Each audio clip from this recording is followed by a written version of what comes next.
Well, hello, I'm Ann, and I'm a messaholic. I admit it. It took me quite some time to really learn to manage my calendar so that I could be successful. Ever since all this remote stuff started, my calendar has been a mess, an absolute mess.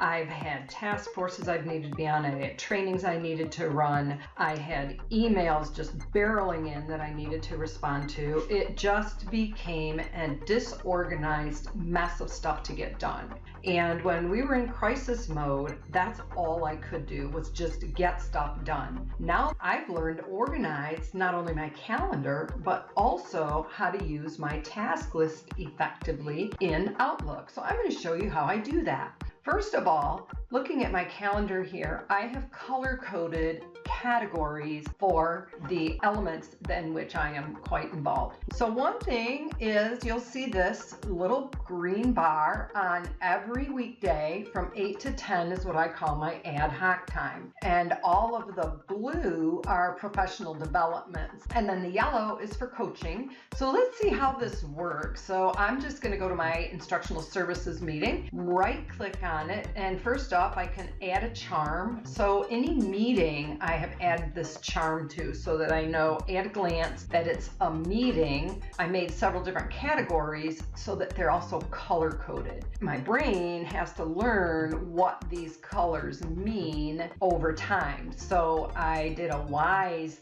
thing and I took a picture of my color-coded list and it sits to the left of my computer so that at a glance I can look at it. Another thing that I've learned to do is to use this side panel over here. When I click on this calendar right there, I can open this side panel so that it shows at a glance my calendar. I have the 15th selected because I just updated something on there. The 9 is today, and then I also have several other calendars with which I'm involved, and I can open those. Now, this one I don't keep open because it gives me a lot of other information that I just don't need to have all the time. If I need to check something, I can pop that calendar open and let it go. And then I also have iCloud calendars and groups, and those are all very, very rarely used.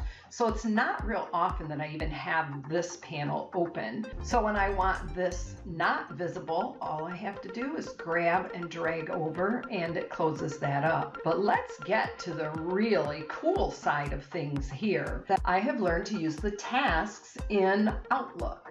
This symbol right here are my tasks, so I click on that and it shows me what I have to do yet. So this one isn't due until October 12th, so I don't need to worry about it.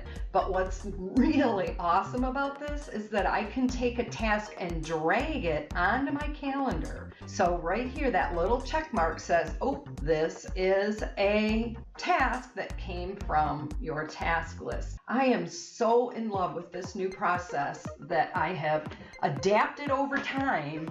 But I'm so excited that now I am going to be far more productive than I've been.